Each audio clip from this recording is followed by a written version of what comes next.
lived, and what I lived for. At a certain season of our life, we are accustomed to consider every spot as the possible site of a house. I have thus surveyed the country on every side within a dozen miles of where I live. In imagination, I have bought all the farms in succession, for all were to be bought, and I knew their price. I walked over each farmer's premises, tasted his wild apples, discoursed on husbandry with him, took his farm at his price, at any price, mortgaging it to him in my mind, even put a higher price on it, took everything but a deed of it, took his word for his deed, for I dearly love to talk, cultivated it, and him too to some extent, I trust, and withdrew when I had enjoyed it long enough, leaving him to carry it on. This experience entitled me to be regarded as a sort of real estate broker by my friends. Wherever I sat, there I might live, and the landscape radiated from me accordingly. What is a house but a seat? Better if a country seat.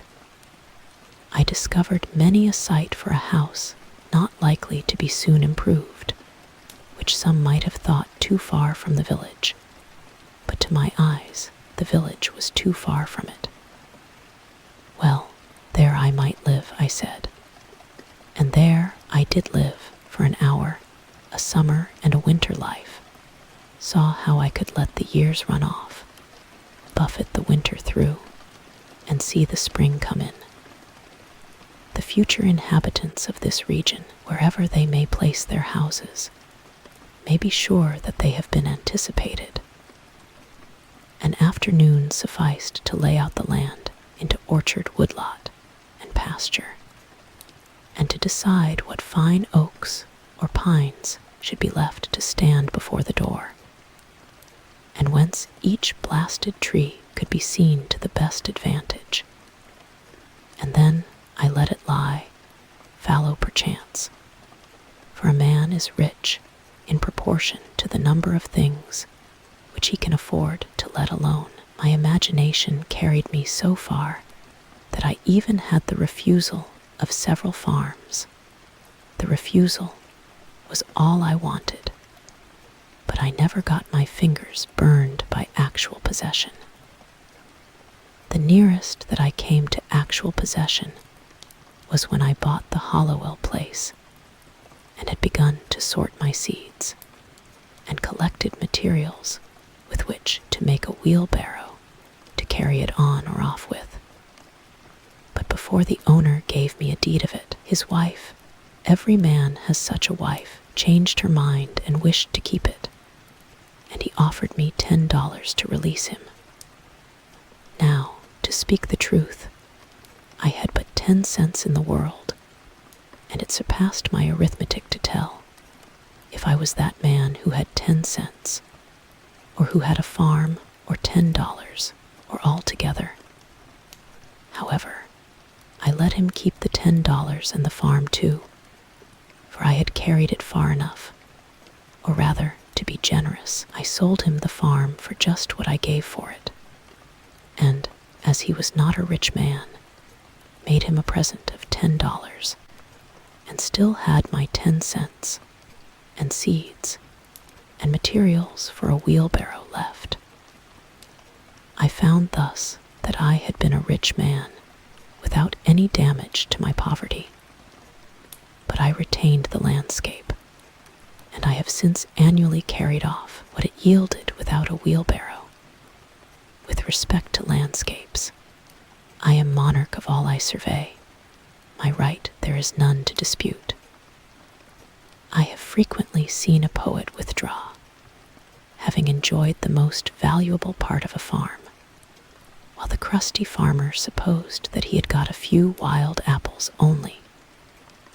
Why, the owner does not know it for many years when a poet has put his farm in rhyme. The most admirable kind of invisible fence has fairly impounded it, milked it, skimmed it, got all the cream and left the farmer only the skimmed milk. The real attractions of the Hollowell farm to me were its complete retirement, being about 2 miles from the village, half a mile from the nearest neighbor, and separated from the highway by a broad field, its bounding on the river, which the owner said protected it by its fogs from frosts in the spring, though that was nothing to me. The gray color and ruinous state of the house and barn, and the dilapidated fences, which put such an interval between me and the last occupant, the hollow and lichen-covered apple trees, gnawed by rabbits, showing what kind of neighbors I should have. But above all, the recollection I had of it from my earliest voyages up the river, when the house was concealed behind a dense grove of red maples, through which I heard the house dog bark. I was in haste to buy it, before the proprietor finished getting out some rocks, cutting down the hollow apple trees, and grubbing up some young birches which had sprung up in the pasture, or, in short, had made any more of his improvements. To enjoy these advantages, I was ready to carry it on, like Atlas, to take the world on my shoulders. I never heard what compensation he received for that, and do all those things which had no other motive or excuse, but that I might pay for it, and be unmolested in my possession of it, for I knew all the while that it would yield the most abundant crop of the kind I wanted, if I could only afford to let it alone. But it turned out as I have said. All that I could say, then, with respect to farming on a large scale, I have always cultivated a garden, was that I had had my seeds ready. Many think that seeds improve with age. I have no doubt that time discriminates between the good and the bad, and when at last I shall plant, I shall be less likely to be disappointed. But I would say to my fellows once for all, as long as possible live free and uncommitted, it makes but little difference whether you are committed to a farm or the county jail. Old Cato, whose De Re Rustica is my cultivator, says, and the only translation I have seen makes sheer nonsense of the passage. When you think of getting a farm, turn it thus in your mind, not to buy greedily, nor spare your pains to look at it, and do not think it enough to go round it once. The oftener you go there, the more it will please you, if it is good. I think I shall not buy greedily, but go round and round it as long as I live, and be buried in it first, that it may please me the more at last. The present was my next experiment of this kind, which I purpose to describe more at length, for convenience, putting the experience of 2 years into one. As I have said, I do not propose to write an ode to dejection, but to brag as lustily as Chanticleer in the morning, standing on his roost, if only to wake my neighbors up. When first I took up my abode in the woods, that is, began to spend my nights as well as days there, which, by accident, was on Independence Day, or the 4th of July, 1845. My house was not finished for winter, but was merely a defense against the rain, without plastering or chimney, the walls being of rough, weather-stained boards, with wide chinks, which made it cool at night. The upright white-hewn studs and freshly planed door and window casings gave it a clean and airy look, especially in the morning, when its timbers were saturated with dew, so that I fancied that by noon some sweet gum would exude from them. To my imagination, it contained throughout the day more or less of this oral character, reminding me of a certain house on a mountain which I had visited the year before. This was an airy and unplastered cabin, fit to entertain a traveling god, and where a goddess might trail her garments. The winds which passed over my dwelling were such as sweep over the ridges of mountains, bearing the broken strains or celestial parts only of terrestrial music. The morning wind forever blows. The poem of creation is uninterrupted, but few are the ears that hear it. Olympus is but the outside of the earth everywhere. The only house I had been the owner of before, if I except a boat, was a tent, which I used occasionally when making excursions in the summer, and this is still rolled up in my garret. But the boat, after passing from hand to hand, has gone down the stream of time with this more substantial shelter about me. I had made some progress towards settling in the world. This frame, so slightly clad, was a sort of crystallization around me, and reacted on the builder. It was suggestive somewhat as a picture in outlines. I did not need to go outdoors to take the air, for the atmosphere within had lost none of its freshness. It was not so much within doors as behind a door where I sat, even in the rainiest weather. The Haravansa says, an abode without birds is like a meat without seasoning. Such was not my abode, for I found myself suddenly neighbor to the birds, not by having imprisoned one, but having caged myself near them.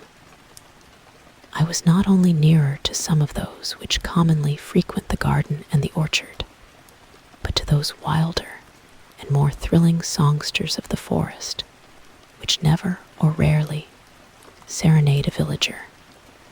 The wood thrush, the veery, the scarlet tanager, the field sparrow, the whippoorwill, and many others. I was seated by the shore of a small pond, about 1.5 miles south of the village of Concord, and somewhat higher than it, in the midst of an extensive wood between that town and Lincoln, and about 2 miles south of that our only field known to fame, Concord Battleground. But I was so low in the woods that the opposite shore, 1/2 mile off, like the rest, covered with wood, was my most distant horizon. For the first week, whenever I looked out on the pond, it impressed me like a tarn high up on the side of a mountain, its bottom far above the surface of other lakes, and as the sun arose, I saw it throwing off its nightly clothing of mist, and here and there, by degrees, its soft ripples, or its smooth, reflecting surface, was revealed, while the mists, like ghosts, were stealthily withdrawing in every direction into the woods, as at the breaking up of some nocturnal conventicle. The very dew seemed to hang upon the trees later into the day than usual, as on the sides of mountains. This small lake was of most value as a neighbor in the intervals of a gentle rain storm in August, when both air and water being perfectly still, but the sky overcast, mid-afternoon had all the serenity of evening, and the wood thrush sang around, and was heard from shore to shore. A lake like this is never smoother than at such a time, and the clear portion of the air above it being shallow and darkened by clouds, the water, full of light and reflections, becomes a lower heaven itself, so much the more important. From a hill top nearby, where the wood had been recently cut off, there was a pleasing vista southward across the pond, through a wide indentation in the hills which form the shore there, where their opposite sides sloping toward each other suggested a stream flowing out in that direction through a wooded valley. But stream there was none. That way I looked between and over the near green hills to some distant and higher ones in the horizon, tinged with blue. Indeed, by standing on tiptoe, I could catch a glimpse of some of the peaks of the still bluer and more distant mountain ranges in the northwest, those true blue coins from heaven's own mint, and also of some portion of the village. But in other directions, even from this point, I could not see over or beyond the woods which surrounded me. It is well to have some water in your neighborhood to give buoyancy to and float the earth. One value even of the smallest well is that when you look into it, you see that earth is not continent, but insular. This is as important as that it keeps butter cool. When I looked across the pond from this peak toward the Sudbury Meadows, which in time of flood I distinguished elevated perhaps by a mirage in their seething valley, like a coin in a basin, all the earth beyond the pond appeared like a thin crust, insulated and floated even by this small sheet of intervening water. And I was reminded that this, on which I dwelt, was but dry land. Though the view from my door was still more contracted, I did not feel crowded or confined in the least. There was pasture enough for my imagination. The low shrub oak plateau to which the opposite shore arose stretched away toward the prairies of the west and the steppes of Tartary, affording ample room for all the roving families of men. There are none happy in the world but beings who enjoy freely a vast horizon, said Damodara, when his herds required new and larger pastures. Both place and time were changed, and I dwelt nearer to those parts of the universe and to those eras in history which had most attracted me. Where I lived was as far off as many a region viewed nightly by astronomers. We are wont to imagine rare and delectable places in some remote and more celestial corner of the system, behind the constellation of Cassiopeia's chair, far from noise and disturbance. I discovered that my house actually had its site in such a withdrawn, but forever new and unprofaned, part of the universe. If it were worth the while to settle in those parts near to the Pleiades, or the Hyades, to Aldebaran or Altair, then I was really there, or at an equal remoteness from the life which I had left behind, dwindled and twinkling with as fine a ray to my nearest neighbor, and to be seen only in moonless nights by him. Such was that part of creation where I had squatted. There was a shepherd that did live, and held his thoughts as high as were the mounts, whereon his flocks did hourly feed him by. What should we think of the shepherd's life, if his flocks always wandered to higher pastures than his thoughts? Every morning was a cheerful invitation to make my life of equal simplicity, and I may say innocence, with nature herself. I have been as sincere a worshipper of Aurora as the Greeks. I got up early and bathed in the pond. That was a religious exercise, and one of the best things which I did. They say that characters were engraven on the bathing tub of King Teaching Thang to this effect: renew thyself completely each day, do it again, and forever again. I can understand that. Morning brings back the heroic ages. I was as much affected by the faint hum of a mosquito making its invisible and unimaginable tour through my apartment at earliest dawn, when I was sitting with door and windows open, as I could be by any trumpet that ever sang of fame. It was Homer's Requiem, itself an Iliad and Odyssey in the air, singing its own wrath and wanderings. There was something cosmical about it, a standing advertisement, till forbidden, of the everlasting vigor and fertility of the world. The morning, which is the most memorable season of the day, is the awakening hour. Then there is least somnolence in us, and for an hour at least, some part of us awakes which slumbers all the rest of the day and night. Little is to be expected of that day, if it can be called a day, to which we are not awakened by our genius, but by the mechanical nudgings of some servitor, are not awakened by our own newly acquired force and aspirations from within, accompanied by the undulations of celestial music, instead of factory bells, and a fragrance filling the air to a higher life than we fell asleep from, and thus the darkness bear its fruit, and prove itself to be good, no less than the light.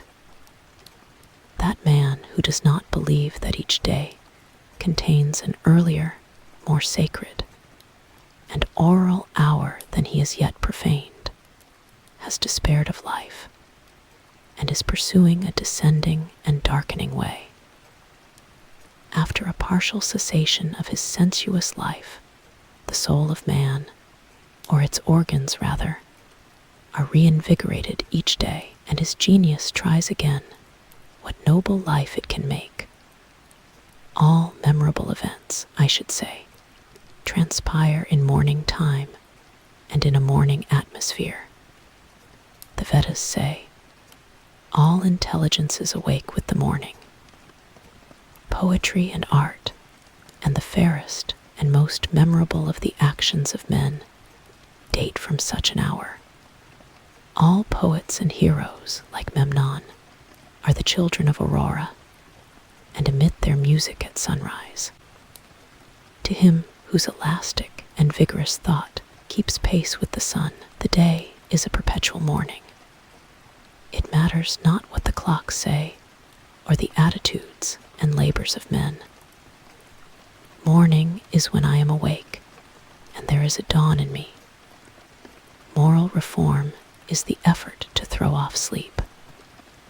Why is it that men give so poor an account of their day if they have not been slumbering? They are not such poor calculators. If they had not been overcome with drowsiness, they would have performed something. The millions are awake enough for physical labor, but only 1 in a million is awake enough for effective intellectual exertion. Only 1 in 100 millions to a poetic or divine life. To be awake is to be alive. I have never yet met a man who was quite awake. How could I have looked him in the face? We must learn to rewaken and keep ourselves awake, not by mechanical aids, but by an infinite expectation of the dawn, which does not forsake us in our soundest sleep. I know of no more encouraging fact than the unquestionable ability of man to elevate his life by a conscious endeavor. It is something to be able to paint a particular picture, or to carve a statue, and so to make a few objects beautiful. But it is far more glorious to carve and paint the very atmosphere and medium through which we look, which morally we can do. To affect the quality of the day, that is the highest of arts. Every man is tasked to make his life, even in its details, worthy of the contemplation of his most elevated and critical hour. If we refused, or rather used up, such paltry information as we get, the oracles would distinctly inform us how this might be done. I went to the woods because I wished to live deliberately, to front only the essential facts of life, and see if I could not learn what it had to teach, and not, when I came to die, discover that I had not lived. I did not wish to live what was not life. Living is so dear. Nor did I wish to practice resignation, unless it was quite necessary. One wanted to live deep and suck out all the marrow of life, to live so sturdily and Spartan-like as to put to rout all that was not life, to cut a broad swath and shave close, to drive life into a corner and reduce it to its lowest terms. And if it proved to be mean, why then to get the whole and genuine meanness of it, and publish its meanness to the world, or if it were sublime, to know it by experience, and be able to give a true account of it in my next excursion. For most men, it appears to me, are in a strange uncertainty about it, whether it is of the devil or of God, and have somewhat hastily concluded that it is the chief end of man here to glorify God and enjoy him forever. Still, we live meanly, like ants, though the fable tells us that we were long ago changed into men. Like pygmies, we fight with cranes. It is error upon error, and clout upon clout. And our best virtue has for its occasion a superfluous and evitable wretchedness. Our life is frittered away by detail. An honest man has hardly need to count more than his 10 fingers, or in extreme cases, he may add his 10 toes and lump the rest. Simplicity, simplicity, simplicity. I say, let your affairs be as 2 or 3, and not 100 or 1,000. Instead of 1,000,000, count half a dozen, and keep your accounts on your thumbnail. In the midst of this chopping sea of civilized life, such are the clouds and storms and quicksands, and 1,001 items to be allowed for, that a man has to live, if he would not founder and go to the bottom, and not make his port at all, by dead reckoning. And he must be a great calculator indeed who succeeds. Simplify, simplify. Instead of 3 meals a day, if it be necessary, eat but 1. Instead of 100 dishes, 5, and reduce other things in proportion. Our life is like a German confederacy, made up of petty states, with its boundary forever fluctuating, so that even a German cannot tell you how it is bounded at any moment. The nation itself, with all its so-called internal improvements, which, by the way, are all external and superficial, is just such an unwieldy and overgrown establishment, cluttered with furniture and tripped up by its own traps, ruined by luxury and heedless expense, by want of calculation and a worthy aim, as the 1,000,000 households in the land, and the only cure for it, as for them, is in a rigid economy, a stern and more than Spartan simplicity of life and elevation of purpose. It lives too fast. Men think that it is essential that the nation have commerce, and export ice, and talk through a telegraph, and ride 30 miles an hour, without a doubt, whether they do or not. But whether we should live like baboons or like men is a little uncertain. If we do not get out sleepers and forge rails and devote days and nights to the work, but go to tinkering upon our lives to improve them, who will build railroads And if railroads are not built, how shall we get to heaven in season? But if we stay at home and mind our business, who will want railroads? We do not ride on the railroad, it rides upon us. Did you ever think what those sleepers are that underlie the railroad? Each one is a man, an Irish man, or a Yankee man. The rails are laid on them, and they are covered with sand, and the cars run smoothly over them. They are sound sleepers, I assure you. And every few years a new lot is laid down and run over, so that, if some have the pleasure of riding on a rail, others have the misfortune to be ridden upon.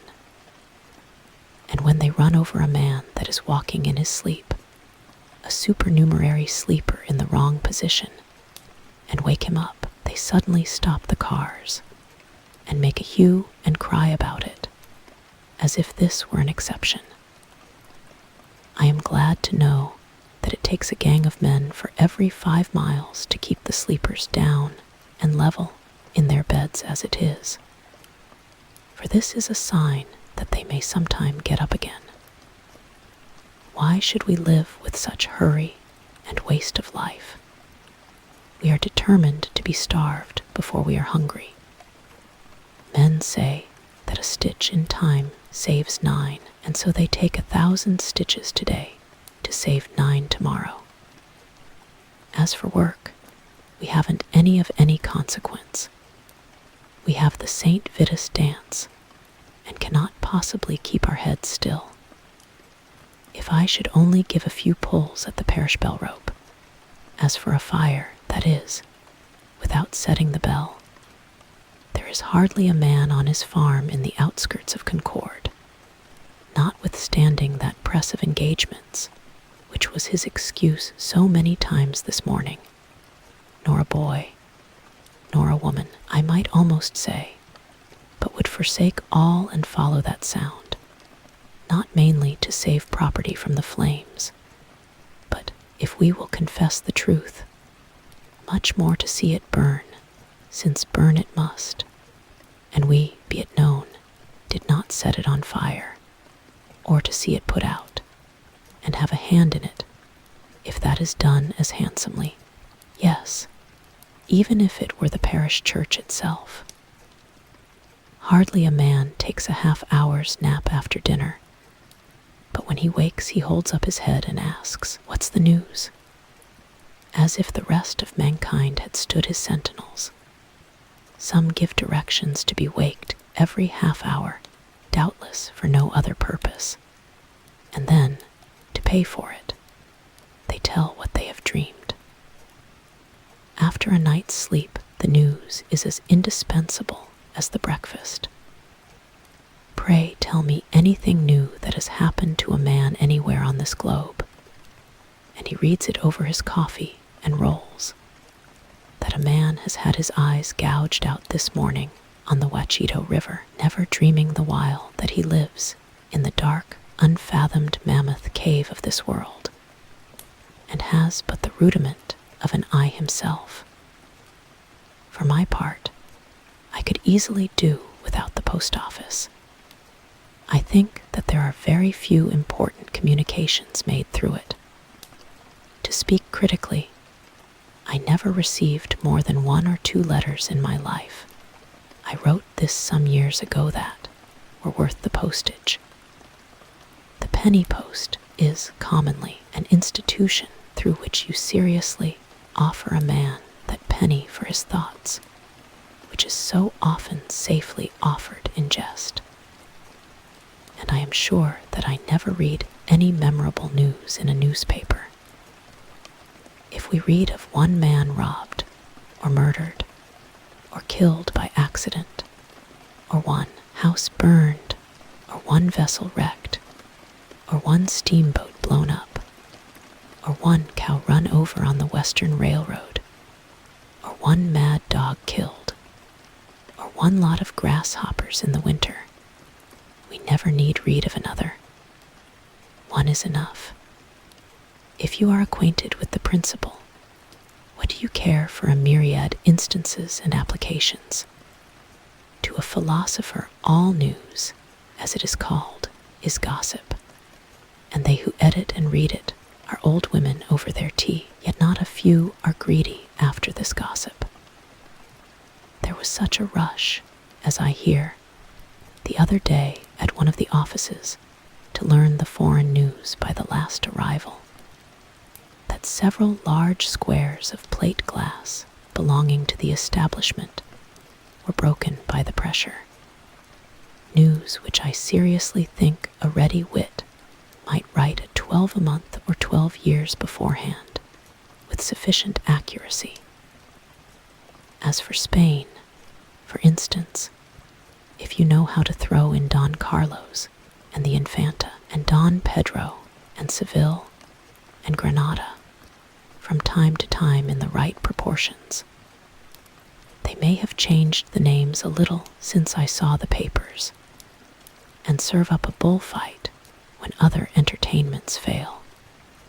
It will be true to the letter, and give us as good an idea of the exact state or ruin of things in Spain as the most succinct and lucid reports under this head in the newspapers.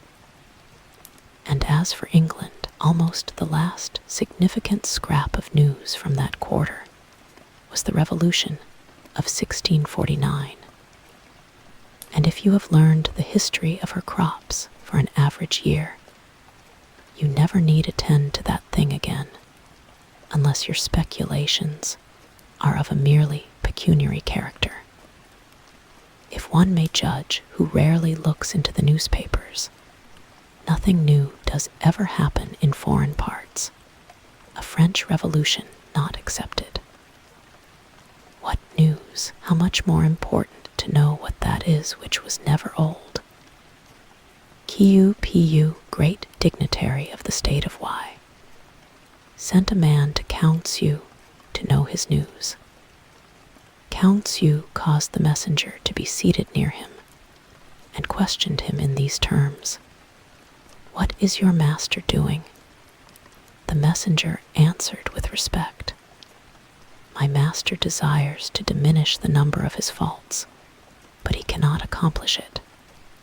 The messenger being gone, the philosopher remarked, "What a worthy messenger, what a worthy messenger." The preacher, instead of vexing the ears of drowsy farmers on their day of rest at the end of the week, for Sunday is the fit conclusion of an ill-spent week, and not the fresh and brave beginning of a new one, with this one other draggle-tail of a sermon, should shout with thundering voice, "Pause! Avast! Why so seeming fast, but deadly slow? Shams and delusions are esteemed for soundest truths, while reality is fabulous. If men would steadily observe realities only, and not allow themselves to be deluded, life, to compare it with such things as we know, would be like a fairy tale and the Arabian Nights entertainments. If we respected only what is inevitable and has a right to be, music and poetry would resound along the streets. When we are unhurried and wise, we perceive that only great and worthy things have any permanent and absolute existence, that petty fears and petty pleasures are but the shadow of the reality. This is always exhilarating and sublime. By closing the eyes and slumbering, and consenting to be deceived by shows, men establish and confirm their daily life of routine and habit everywhere, which still is built on purely illusory foundations. Children who play life discern its true law and relations more clearly than men who fail to live it worthily, but who think that they are wiser by experience, that is, by failure. I have read in a Hindu book that there was a king's son who, being expelled in infancy from his native city, was brought up by a forester, and growing up to maturity in that state, imagined himself to belong to the barbarous race with which he lived. One of his father's ministers, having discovered him, revealed to him what he was, and the misconception of his character was removed, and he knew himself to be a prince.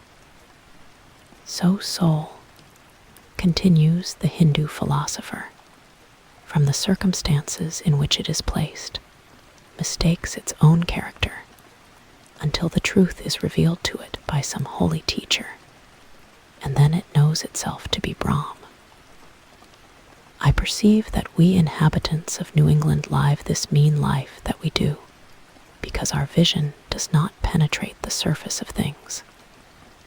We think that that is which appears to be. If a man should walk through this town and see only the reality, where, think you, would the mill dam go to? If he should give us an account of the realities he beheld there, we should not recognize the place in his description. Look at a meeting house, or a courthouse, or a jail, or a shop, or a dwelling house, and say what that thing really is before a true gaze, and they would all go to pieces in your account of them. Men esteem truth remote, in the outskirts of the system, behind the farthest star, before Adam, and after the last man. In eternity, there is indeed something true and sublime. But all these times and places and occasions are now and here. God himself culminates in the present moment, and will never be more divine in the lapse of all the ages. And we are enabled to apprehend at all what is sublime and noble only by the perpetual instilling and drenching of the reality which surrounds us. The universe constantly and obediently answers to our conceptions. Whether we travel fast or slow, the track is laid for us. Let us spend our lives in conceiving then. The poet or the artist never yet had so fair and noble a design, but some of his posterity at least could accomplish it. Let us spend one day as deliberately as nature, and not be thrown off the track by every nutshell and mosquito's wing that falls on the rails. Let us rise early and fast, or break fast, gently, and without perturbation. Let company come and let company go. Let the bells ring and the children cry, determined to make a day of it. Why should we knock under and go with the stream? Let us not be upset and overwhelmed in that terrible rapid and whirlpool called a dinner, situated in the meridian shallows. Whether this danger and you are safe, for the rest of the way is downhill. With unrelaxed nerves, with morning vigor, sail by it, looking another way, tied to the mast like Ulysses. If the engine whistles, let it whistle till it is hoarse for its pains. If the bell rings, why should we run? We will consider what kind of music they are like. Let us settle ourselves and work and wedge our feet downward through the mud and slush of opinion, and prejudice, and tradition, and delusion, and appearance, that alluvion which covers the globe, through Paris and London, through New York and Boston, and Concord, through church and state, through poetry and philosophy and religion, till we come to a hard bottom and rocks in place, which we can call reality, and say this is, and no mistake, and then begin, having a point to Pewee, below freshet and frost and fire, a place where you might found a wall or a state, or set a lamp post safely, or perhaps a gauge, not a nilometer, but a realometer, that future ages might know how deep a freshet of shams and appearances had gathered from time to time. If you stand right fronting and face to a fact, you will see the sun glimmer on both its surfaces, as if it were a scimitar, and feel its sweet edge dividing you through the heart and marrow, and so you will happily conclude your mortal career. Be it life or death, we crave only reality. If we are really dying, let us hear the rattle in our throats and feel cold in the extremities. If we are alive, let us go about our business. Time is but the stream I go a-fishing in. I drink at it, but while I drink I see the sandy bottom and detect how shallow it is. Its thin current slides away, but eternity remains. I would drink deeper, fish in the sky, whose bottom is pebbly with stars. I cannot count one. I know not the first letter of the alphabet.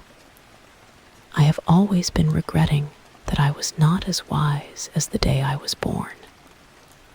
The intellect is a cleaver. It discerns and rifts its way into the secret of things. I do not wish to be any more busy with my hands than is necessary. My head is hands and feet. I feel all my best faculties concentrated in it. My instinct tells me that my head is an organ for burrowing, as some creatures use their snout and forepaws, and with it I would mine and burrow my way through these hills. I think that the richest vein is somewhere hereabouts, so by the divining rod and thin rising vapors I judge, and here I will begin to mine.